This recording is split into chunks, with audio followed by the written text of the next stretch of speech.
Well, from the exterior, they seem tough enough to handle whatever traumatic situation is thrown their way. But, when it comes to kids being victims of crimes, it can have an emotional toll on first responders. Oh, definitely. Reporter Julio Avila spoke to first responders and shares the feelings they go through and how they cope.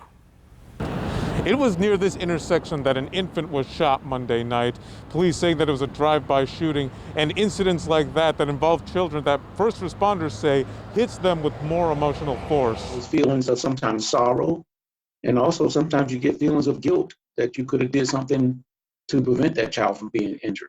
Richard James is a former Norfolk police officer who's answered these kinds of calls, and he says even the most hardened of first responders like military veterans still feel the impact. You can be the strongest person and macho, but still, we are all human beings. We all have care and concern for the most vulnerable people. The immediate need is to take care of the child and take care of their family.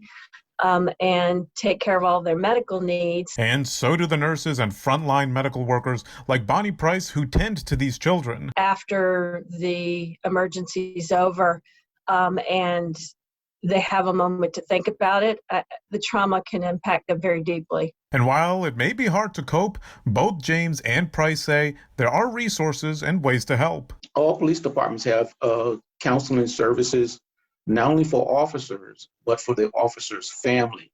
And it's free of charge, and it's also private. Maybe they need to take a break before they go to the next patient and say, that really was emotional. That really did impact me.